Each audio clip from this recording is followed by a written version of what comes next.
जय श्री कृष्ण। श्रीमद् भगवद गीता अध्याय 5 श्लोक 15। नादते कस्यचित् पापम न चैव सुकृतं विभु अज्ञानेनावृतं ज्ञानम तेन मुह्यन्ति जन्तवः। परमेश्वर न तो किसी के पापों को ग्रहण करते हैं न पुण्यों को, किंतु सारे देहधारी जीव उस अज्ञान के कारण मोहग्रस्त रहते हैं जो उनके वास्तविक ज्ञान को आच्छादित किए रहता है। तात्पर्य: विभु का अर्थ है परमेश्वर, जो असीम ज्ञान, धन, बल, यश, सौंदर्य तथा त्याग से युक्त है। वह सदैव आत्मतृप्त और पाप पुण्य से अविचलित रहता है। वह किसी भी जीव के लिए विशिष्ट परिस्थिति नहीं उत्पन्न करता।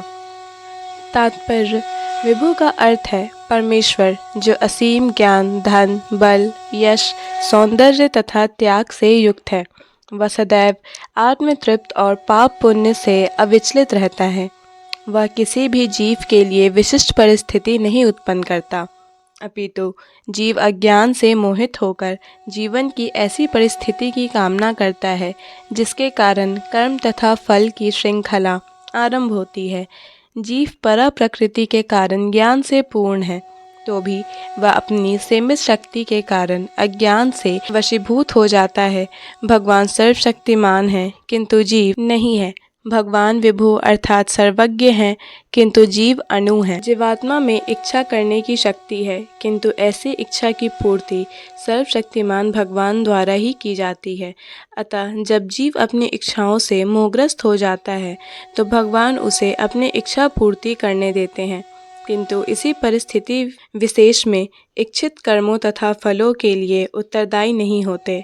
अतएव मोहग्रस्त होने से देहधारी जीव अपने को परिस्थिति जन्य शरीर मान लेता है और जीवन के क्षणिक दुख तथा सुख को भोगता है।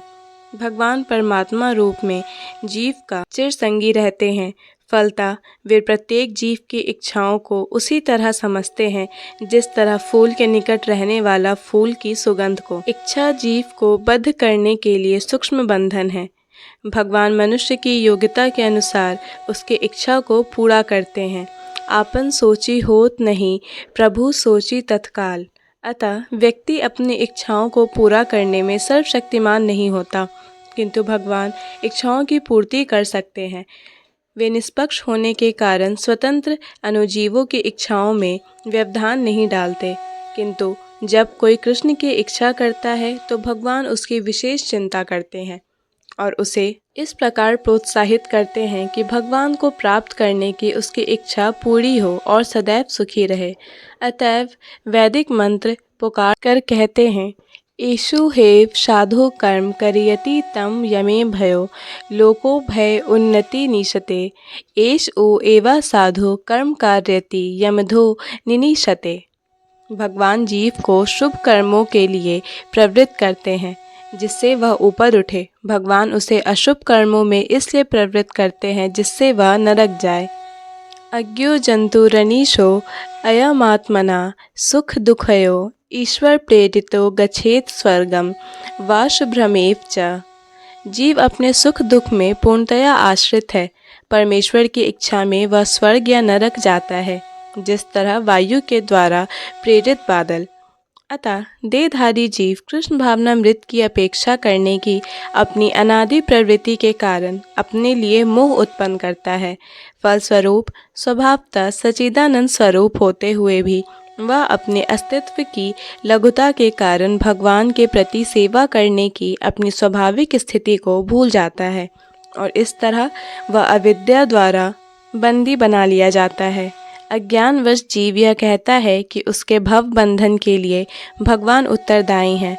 इसकी पुष्टि वेदांत सूत्र भी करते हैं। वैषम्य नैर्गण्ये न सापेक्षत्वात् तथा ही दर्शयति। भगवान ना तो किसी के प्रति घृणा करते हैं ना किसी को चाहते हैं, यद्यपि ऊपर से ऐसा प्रतीत होता है। जय श्री कृष्ण।